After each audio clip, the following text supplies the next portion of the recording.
Y en el resumen de noticias, el Procurador Federal del Consumidor, Humberto Benítez Treviño, fue removido del cargo por instrucción del presidente Enrique Peña Nieto. Así lo informó el secretario de Gobernación, Miguel Ángel Osorio Chong.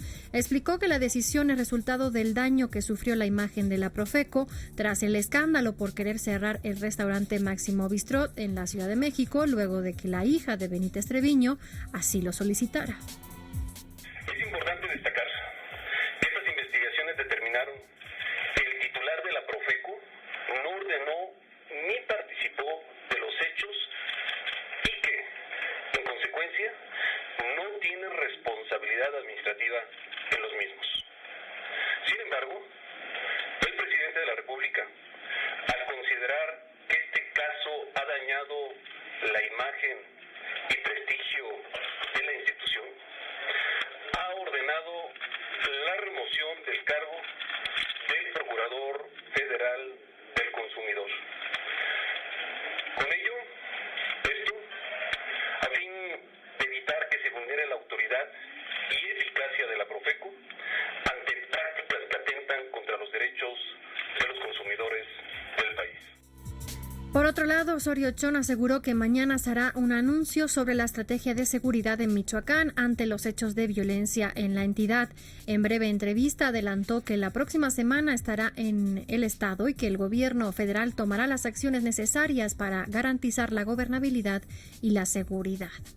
Elementos del ejército mexicano impidieron que el grupo de autodefensa de Tepalcatepec se extendiera al municipio de Cualcuamán.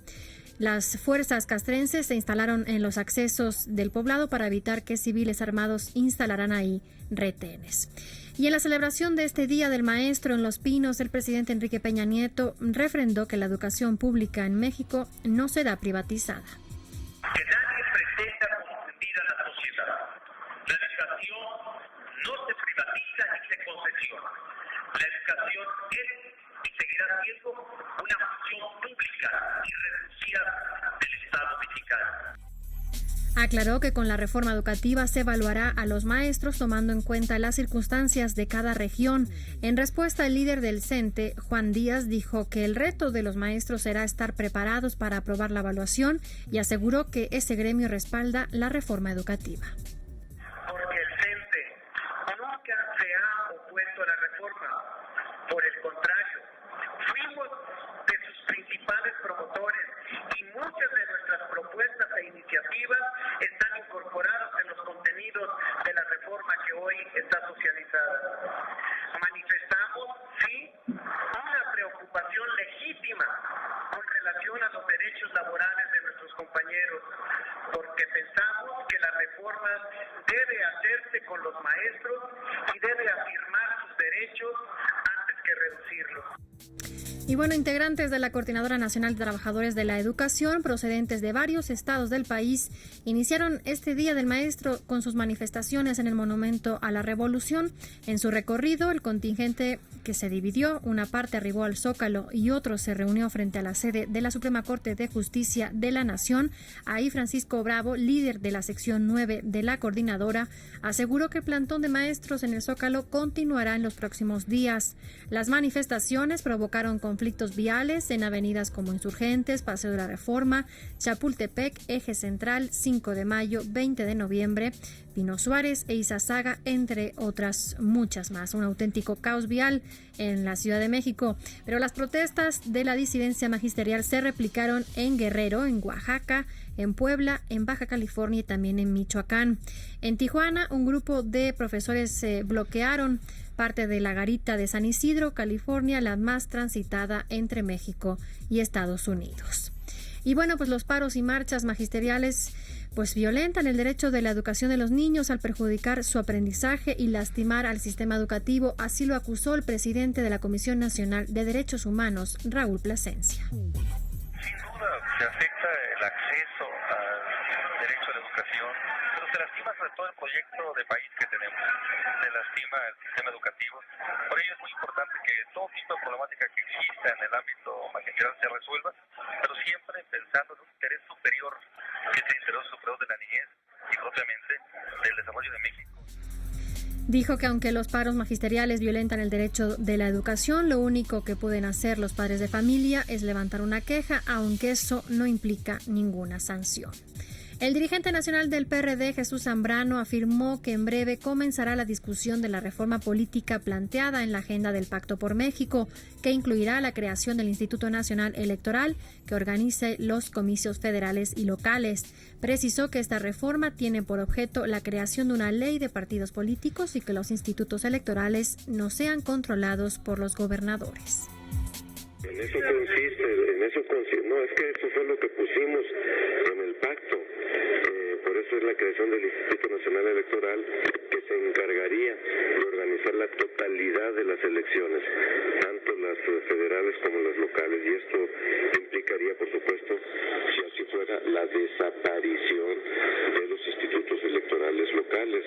¿Con qué objetivo? Pues hay un objetivo político muy claro en lo que hemos discutido y puesto sobre la mesa en el pacto, que es que no sean organismos controlados por los caciques locales, es decir, por los virreyes locales, que son los gobernadores. Las bancadas del PAN y PRD en el Senado acordaron construir una iniciativa de reforma política al margen del Pacto por México, la cual incluirá 30 temas, entre los que destacan nulidad de elecciones por rebase de topes de campaña, creación de la figura de jefe de gabinete y eliminar también la inmunidad para todos los funcionarios públicos. En rueda de prensa, los coordinadores del PAN y PRD, Ernesto Cordero y Miguel Barbosa, expusieron que en un plazo de 6 semanas presentarán la iniciativa que incluirá una ley de partidos, una ley de propaganda gubernamental y la segunda vuelta en elecciones presidenciales y para gobernadores. Añadieron que se buscará la revocación inmediata de las concesiones de radio y televisión cuando los medios intervengan ilegalmente en las campañas electorales. En más información, el exgobernador de Tabasco, Andrés Granier, justificó que estaba pasado de copas. Un escándalo estas declaraciones y estas grabaciones que se dieron a conocer de Andrés Granier, exgobernador de Tabasco. Pues bien, justificó que estaba pasadito de copas y por eso presumió algunos lujos y excesos cuando hablaba de todo el vestuario, el closet que tiene, zapatos, trajes y demás, haciendo referencia obviamente a la grabación que ayer se hizo pública y que él mismo reconoció este miércoles. En entrevista radiofónica, Andrés Granier negó que haya amasado una gran fortuna, que Tabasco está en bancarrota y aclaró que permanece fuera del estado debido a un tratamiento médico que recibe. En fin, toda una situación, un escándalo. Diputados de oposición consideraron ofensivo el nivel de corrupción del exgobernador de Tabasco y pidieron fincarle las responsabilidades correspondientes. El diputado de Movimiento Ciudadano, Ricardo Monreal, dijo que esa ostentación que hiciera Granier, que se escucha en esas grabaciones, contrasta con la pobreza que hay en esa entidad. Eso no sucede en ninguna parte del mundo más que en México. Y el señor anda libre. El señor anda con toda su parentela gozando del saqueo que los tabasqueños están sufriendo, del saqueo del erario público. Y nadie es capaz de llamarlo a cuentas. Nadie es capaz de elevar enérgicamente la protesta para que sea sometido, sea procesado por peculado, por enriquecimiento inexplicable. Es que ahí es una confesión de un presunto delincuente. Un escándalo porque en esas grabaciones Andrés Granier señala que tiene como 300 pares de zapato, como 1000 camisas, otras tantos trajes, que le gusta vestir bien y que, bueno, pues puede y quiere hacerlo. Y esa grabación, esa voz, ha sido reconocida por el mismo Andrés Granier. Él era el que hablaba, pero lo justifica diciendo, pues no sé qué es peor, y lo justifica diciendo que andaba pasadito de copas. En fin, en otra información, casi a las 2 de la madrugada de este miércoles, el Popocatépetl registró una fumarola que lanzó fragmentos incandescentes a más de 1 kilómetro de distancia del cráter y generó una columna de ceniza mayor a 3 kilómetros de altura que los vientos dispersaron al noreste, así lo informó el Senapred. El nivel de alerta volcánica se encuentra en amarillo, todavía continúa en amarillo fase 3, no se ha movido a pesar de estas fumarolas y estas pues explosiones que hemos ido registrando. En tanto, la Coordinación Nacional de Protección Civil reportó que dentro de las acciones preventivas por la alerta en torno al volcán se instaló un puesto de mando en el parque de Isla Popo, en el Paso de Cortés, para realizar trabajos de coordinación con autoridades de los estados de México, Puebla y Morelos. Y en las imágenes internacionales, Ariel Castro, el hombre de Cleveland acusado de mantener cautivas a 3 mujeres durante aproximadamente una década, se declarará inocente durante la audiencia en la que el juez le leerá los cargos que se le imputan. Así lo adelantaron este miércoles también sus abogados. La defensa señaló que a Castro se le ha presentado como un monstruo en los medios de comunicación, situación que se dicen es injusta y ofensiva, pues no se conoce su historia. Lo cierto es que estas mujeres llevaban 10 años encerradas en esa casa, violadas. También una de ellas, incluso de esa violación, había nacido una pequeña. Y pues, ¿de qué otra manera se puede tocar este asunto o calificar a este señor?